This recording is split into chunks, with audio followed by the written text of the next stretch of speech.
दोस्तों, भगवान अर्जुन से कहते हैं, जिस यज्ञ में अर्पण अर्थात सुरुआ, वो चम्मच जो होता है जिससे आहुति पाते हैं, आदि भी ब्रह्म है और हवन किए जाने योग्य द्रव्य भी ब्रह्म है तथा ब्रह्म रूप कर्ता द्वारा ब्रह्म रूप अग्नि में आहुति देना रूप क्रिया भी ब्रह्म है। उस ब्रह्म कर्म में स्थित रहने वाले योगी द्वारा प्राप्त किए जाने योग्य फल भी ब्रह्म ही हैं।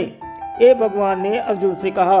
आगे कहते हैं, दूसरे योगी जन देवताओं के पूजन रूप यज्ञ का ही भली भांति अनुष्ठान किया करते हैं और अन्य योगी जन पर ब्रह्म परमात्मा रूप अग्नि में अभेद दर्शन रूप यज्ञ द्वारा ही आत्म रूप यज्ञ का हवन किया करते हैं। पर ब्रह्म परमात्मा में ज्ञान द्वारा एक ही भाव से स्थित होना ही ब्रह्म रूप अग्नि में यज्ञ द्वारा यज्ञ को हवन करना कहा गया है। आगे कहते हैं, हे अर्जुन,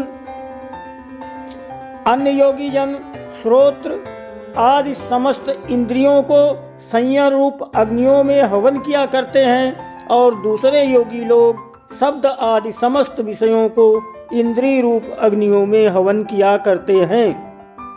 आगे कहते हैं, दूसरे योगी जन इंद्रियों की संपूर्ण क्रियाओं और प्राणों की समस्त क्रियाओं को ज्ञान से प्रकाशित आत्म संयम योग रूप अग्नि में हवन किया करते हैं।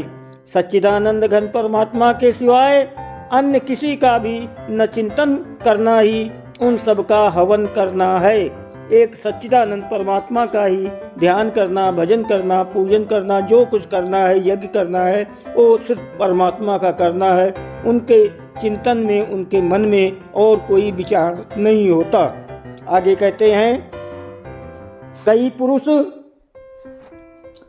द्रव्य संबंधी यज्ञ करने वाले कितने ही तपस्या रूप यज्ञ करने वाले हैं तथा दूसरे कितने ही योग रूप यज्ञ करने वाले हैं। कितने ही अहिंसा आदि तीक्ष्ण व्रतों से युक्त यत्नशील पुरुष स्वाध्याय रूप ज्ञान यज्ञ करने वाले हैं। ये यज्ञ बता रहे हैं कि कितने कई तरह के हैं। दूसरे कितने ही योगी जन अपान वायु में प्राण वायु को हवन करते हैं, यानी प्राणायाम करते हैं। वैसे ही अन्य योगी जन प्राण वायु में अपान वायु को हवन करते हैं तथा अन्य कितने ही नियमित आहार करने वाले प्राणायाम परायण पुरुष प्राण और अपान की गति को रोककर प्राणों को प्राणों में ही हवन किया करते हैं। ये सभी साधक यज्ञों द्वारा पापों का नाश कर देने वाले और यज्ञों को जानने वाले हैं। ये बता रहे हैं कि कई तरह के प्राणायाम हैं, वो करते हैं। आगे कहते हैं, हे अर्जुन, हे कुरुश्रेष्ठ, हे धनंजय, यज्ञ से बचे हुए अमृत का अनुभव करने वाले योगी जन सनातन परब्रह्म परमात्मा को प्राप्त होते हैं और यज्ञ न करने वाले पुरुष के लिए तो ये मनुष्य लोक भी सुखदायक नहीं है, फिर परलोक कैसे सुखदायक हो सकता है। इसी प्रकार और भी बहुत तरह के यज्ञ वेद की वाणी में विस्तार से कहे गए हैं। उन सबको तू मन, इंद्रिय और शरीर की क्रिया द्वारा संपन्न होने वाले जान। इस प्रकार तत्व से जानकर उनके अनुष्ठान द्वारा तू कर्म बंधन से सर्वथा मुक्त हो जाएगा।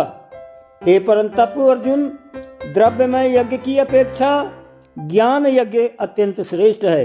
यज्ञ बता रहे हैं कि जो पैसे और रुपए देते हैं उनसे बढ़िया अच्छा जो है वो ज्ञान यज्ञ है तथा यावन मात्र संपूर्ण कर्म ज्ञान में समाप्त हो जाते हैं। सभी क्रियाएं ज्ञान में आकर के खत्म हो जाती हैं।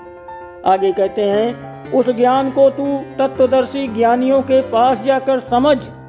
उनको भली भांति दंडवत प्रणाम करने से, उनकी सेवा करने से और कपट छोड़कर सरलता पूर्वक प्रश्न करने से वे परमात्म तत्व को भली भांति जानने वाले ज्ञानी महात्मा तुझे उस तत्व ज्ञान का उपदेश करेंगे। भगवान कह रहे हैं, दोस्तों वीडियो को लाइक और सब्सक्राइब करो जरूर।